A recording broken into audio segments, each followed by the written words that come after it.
Hello, I'm Essay, your AI essayist. Please note that all content, audio and video in this presentation are AI generated. As AI can sometimes produce inaccuracies, I encourage you to verify any factual information presented. With that in mind, let's begin. Let us begin with a seemingly simple question: can we truly understand the past? The historian, the sociologist, the scholar of any stripe faces the daunting task of grappling with realities vanished long ago. How do we grasp the motivations, the structures, the very essence of societies that existed centuries, perhaps millennia, before our time? Max Weber, a towering figure in the landscape of social science, offered a potent methodological tool to address this fundamental challenge, a tool that continues to shape our understanding of the social world. Weber's intellectual journey was driven by a profound dissatisfaction with the prevailing approaches to social analysis. He saw that the complexity of human behavior and the intricate web of social interactions defied easy categorization. Historical events, social institutions, and cultural practices seem to resist straightforward comparison. The sheer volume of data, the myriad of variables, threaten to overwhelm any attempt at systematic study. How could one possibly discern patterns, identify causal relationships, or formulate meaningful generalizations about human societies when confronted with such a bewildering array of particulars? Weber's solution, a cornerstone of his sociological methodology, was the development of the ideal type. This is not a description of something that is desirable or morally superior. Instead, it is a conceptual construct,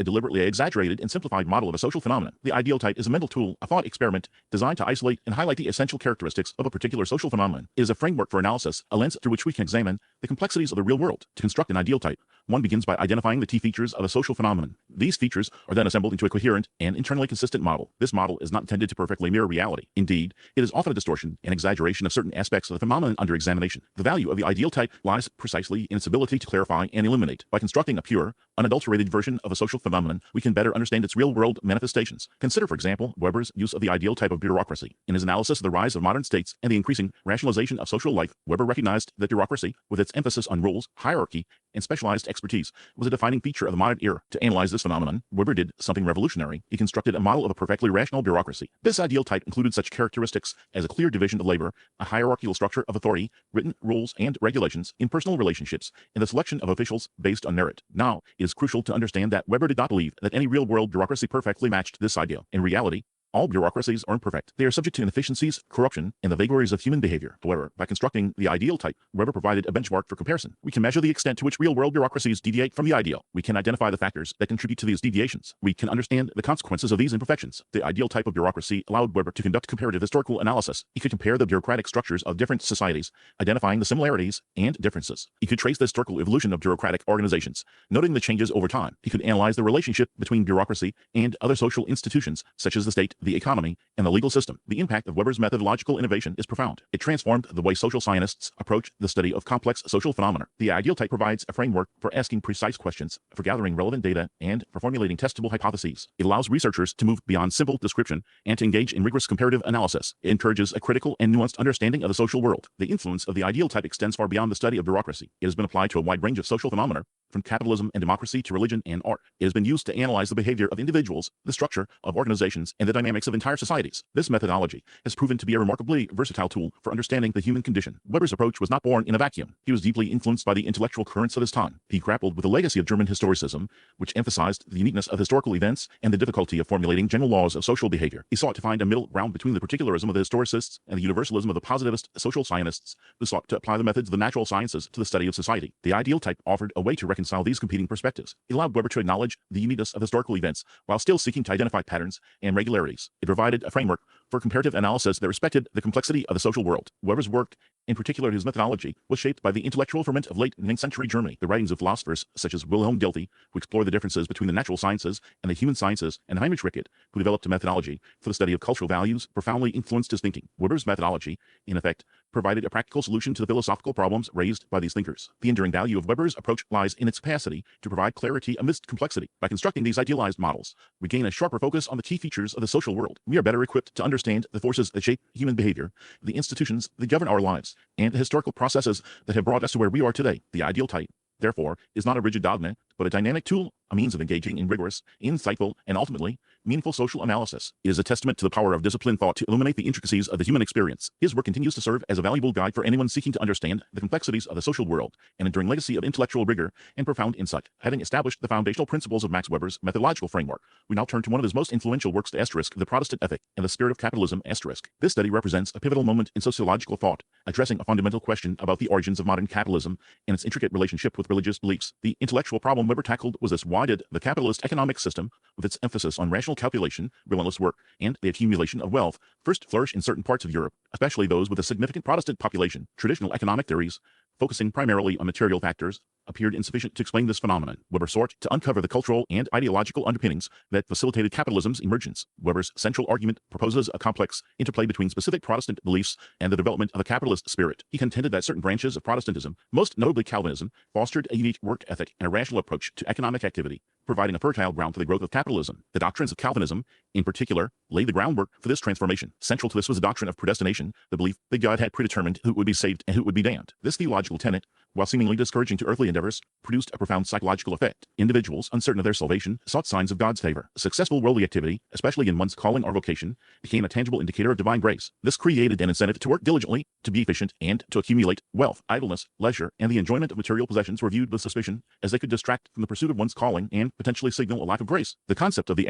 calling further reinforced this ethic. Every individual was believed to have a divinely ordained vocation, and fulfilling it with diligence and dedication became a religious duty. This transformed everyday work from a means of mere survival into a sacred task. The pursuit of profit, once viewed with moral ambivalence, became a sign of God's favor, provided it was achieved through honest labor and disciplined conduct. This religious sanctioning of economic activity provided a powerful impetus for rationalizing economic behavior. Weber meticulously analyzed the practical consequences of these beliefs. He demonstrated how the emphasis on hard work, frugality, and the reinvestment of profits led to capital accumulation, a crucial element in the development of capitalism. He examined the rise of rational accounting, the meticulous tracking of income and expenses, and the development of a business ethos that valued efficiency, precision, and predictability. The Protestant ethic, he argued, instilled a spirit of rational calculation, a focus on long-term investment, and a willingness to delay gratification, all of which were essential for the growth of modern capitalism. For example, Weber highlighted the contrast between the traditional, pre-capitalist mindset, where economic activity was often intertwined with religious rituals, social obligations, and a general resistance to change, and the new capitalist spirit, where economic rationality and the pursuit of profit became dominant values. He explored how the Protestant ethic,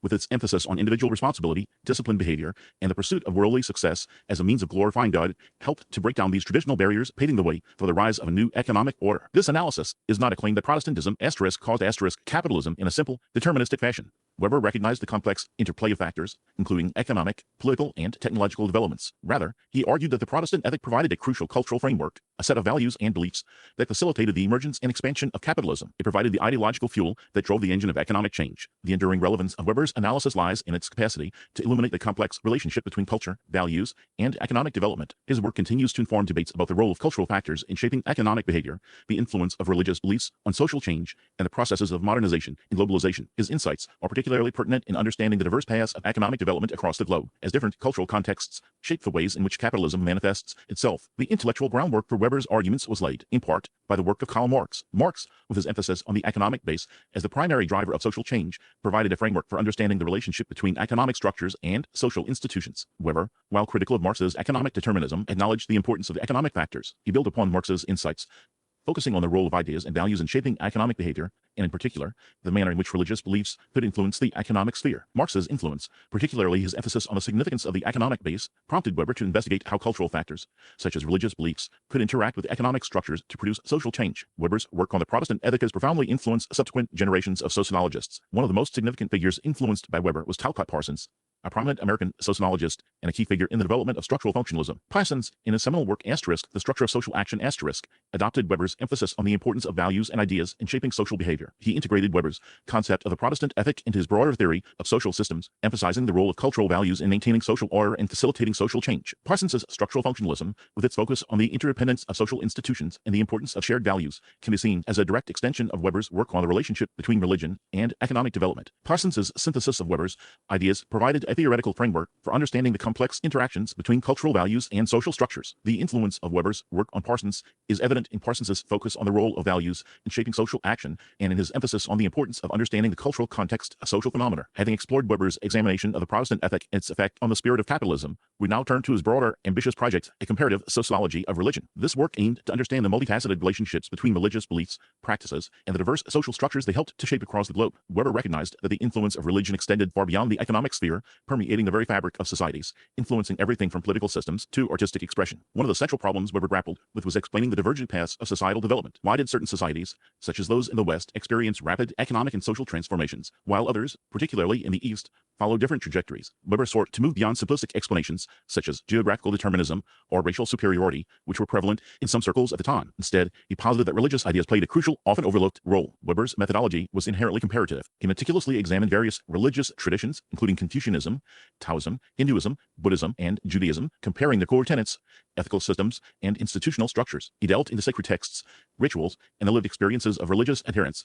seeking to identify the distinctive features of each tradition and their implications for social life. This comparative approach allowed Weber to move beyond the specifics of the Protestant ethic and to develop a more general theory of the impact of religion on social action. A key tool in Weber's analytical toolkit was the concept of ideal types. These were not meant to represent reality perfectly, but rather to serve as conceptual models, exaggerated and purified versions of social phenomena. Ideal types allowed Weber to isolate and analyze specific aspects of complex social realities, such as the characteristics of a particular religious ethic or the structure of a bureaucracy. By comparing these ideal types, he could identify the key variables that shaped social outcomes. Consider Weber's analysis of Confucianism, a system of thought and practice prevalent in China. He observed that Confucianism, with its emphasis on social harmony, filial piety, and respect for authority, fostered a particular type of social order. This emphasis on tradition and the maintenance of existing social hierarchies, however, stood in stark contrast to the dynamism and innovation that characterized the Protestant ethic. Confucianism, Weber argued, while promoting a stable and well-ordered society, did not provide the same impetus for the development of capitalism that he found in Protestantism. It valued a different set of priorities, placing a premium on ritual and the preservation of social relationships. Similarly, in his examination of Hinduism, Weber highlighted the role of the caste system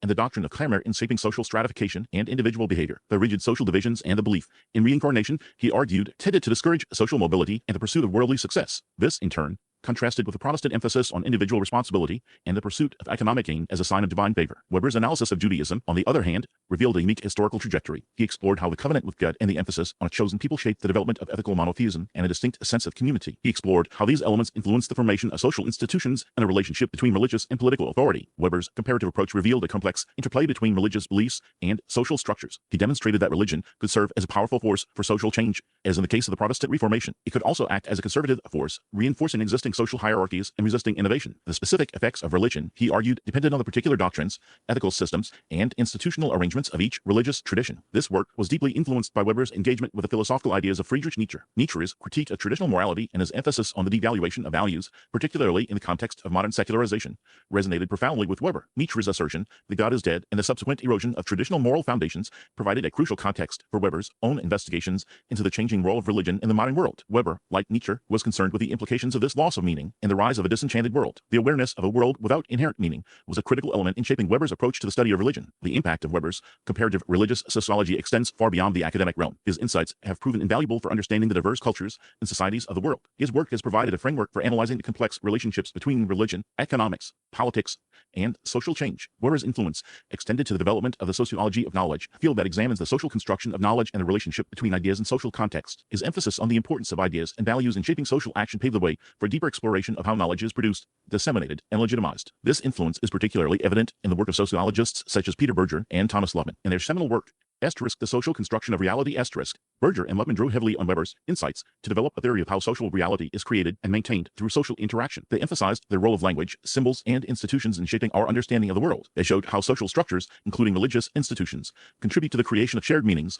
and the construction of social order. Berger and Lubman's work demonstrates the enduring legacy of Weber's comparative approach and his emphasis on the importance of understanding the cultural and social contexts in which knowledge is produced and disseminated. Their work, in turn, has shaped the study of culture, communication, and the sociology of religion itself, providing a richer understanding of the complex interplay between ideas, institutions, and social action. Having examined Weber's methodology, his conceptual tools, and his initial explorations into the relationship between religion and capitalism, we now turn to a core element of the sociological vision of the process of rationalization and its consequences.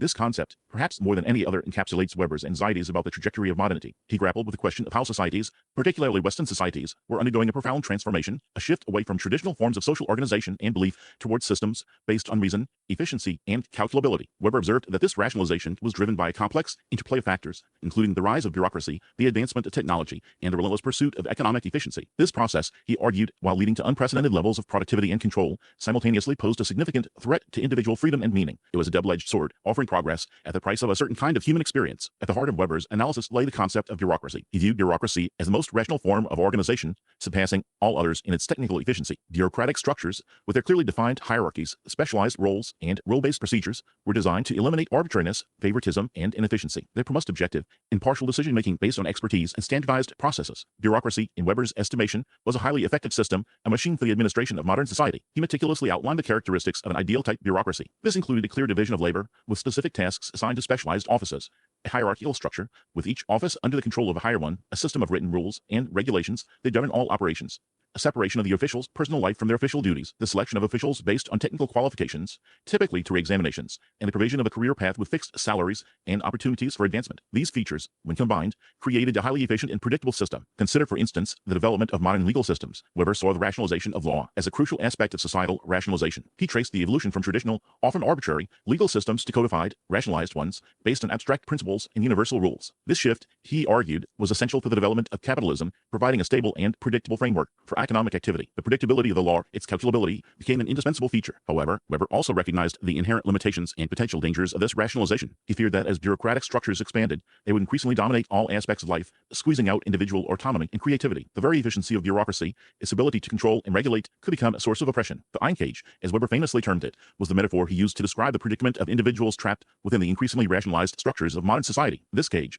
constructed of bureaucratic rules, specialized roles, and instrumental rationality, written to suffocate the human spirit. The iron cage was a condition where individuals are compelled to conform to the demands of the system. They become cogs in a machine, their actions dictated by external forces rather than internal values or beliefs. The pursuit of profit, efficiency, and control, while providing material benefits, simultaneously diminishes the capacity for meaning and purpose. The individual is, in essence, alienated from their work, from their fellow human beings, and from themselves. This concept of alienation, central to Weber's understanding of rationalization, echoes the earlier work of Friedrich Schiller. Schiller, in his asterisk letters on the aesthetic education of man asterisk, discussed the fragmentation of modern life and the loss of wholeness experienced by individuals in a society increasingly characterized by specialization and instrumental reason. Schiller's analysis of the division of labor and its impact on the human spirit profoundly influenced Weber's thinking. Weber took up Schiller's insight, applying it to the analysis of modern capitalism and bureaucracy. Weber's conception of the iron cage, with its emphasis on the loss of individual autonomy and the dominance of instrumental rationality, directly reflects Schiller's critique of modernity. The iron cage, therefore, is not a literal prison, but a state of being, a consequence of the relentless drive toward rationalization. It is a condition where individuals are increasingly subject to the dictates of impersonal systems, with little room for personal expression,